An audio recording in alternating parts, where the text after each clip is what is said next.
Hey guys, what's up? Tech Flash here. So Apple just finished its peak performance event last night where it introduced a new version of the iPhone SE with its latest mobile processor and 5G, a new desktop Mac aimed at creative professionals, and an external monitor that doesn't have a $5,000 starting price. If you're looking for a quick roundup of the products launched, here are the biggest announcements Apple made in its hour-long presentation. Starting off with the biggest reveal in my opinion, Apple announced a new addition to its Apple Silicon lineup with the M1 Ultra. Reports suggest that it's basically two M1 Max chips put together supporting up to 128 gigs of RAM. Apple says it is 8 times faster than the standard M1 chip. According to Apple, the CPU performance of the M1 Ultra is 3.8 times faster than the 10-core i9 iMac, 90% faster than the Mac Pro with 16-core Xeon, and 60% faster than the 28-core Xeon Mac Pro. When it comes to graphical performance, the M1 Ultra is 4.5 times faster than the 27-inch iMac and 80% faster than the Mac Pro with faster graphics cards.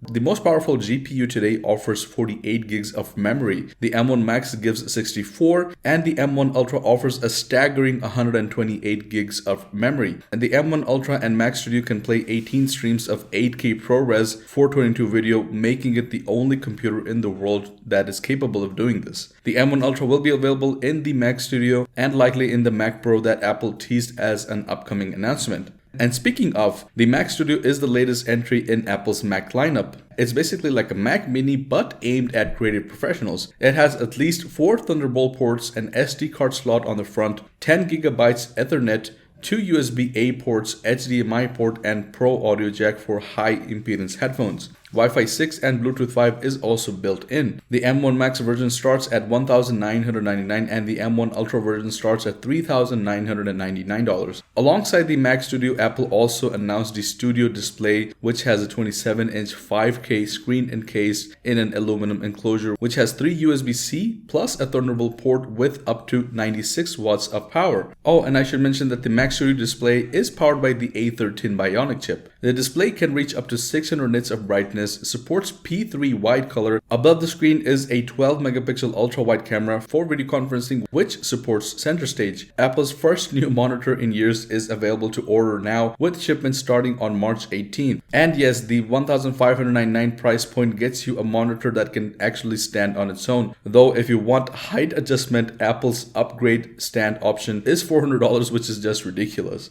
Now coming out to what was supposed to be the star of the show, the iPhone SE3 brings the advanced features of Apple's newest A15 CPU to a cheaper, smaller package with a price that starts at $429. Or at least that's what Apple is trying to sell. Apple seems to downplay the SE's new 5G radio and instead focus on the fact that you can now get an experience similar to its pricier iPhone 13 devices in the same 4.7-inch package, including Touch ID when it launches on March 18th. Unfortunately, the design of the iPhone SE3 is still the exact same that we saw on the iPhone 8, which is crazy to think that Apple still thought it was a good idea to run with a 6-year-old design. And while we're still at the topic of iPhones, the iPhone 13 lineup is coming out with a new green colorway. The iPhone 13 will come in a darker forest or army green type of color, and the Pro models will come with a lighter alpine green with pre-orders this Friday and availability starting on March 18th. And just to mention, this is not the same color we saw previously on the iPhone 11 Pro. That color was much more darker and in my opinion looked much better than the new green color for the Pro variants, although we'll find out once we get our hands on it, so stay tuned for that video as well. Last but not least, a year and a half after its last upgrade, the iPad Air that we all know and love has another version,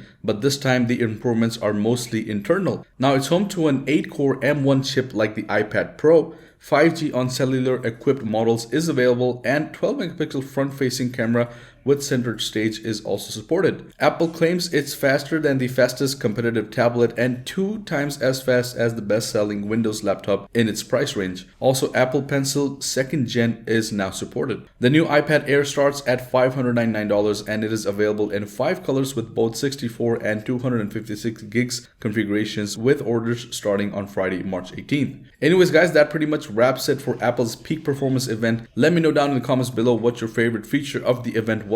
If you enjoyed the video, drop a like and consider subscribing if you haven't already. Thank you once again for watching. I'll see you guys in the next one. Peace out.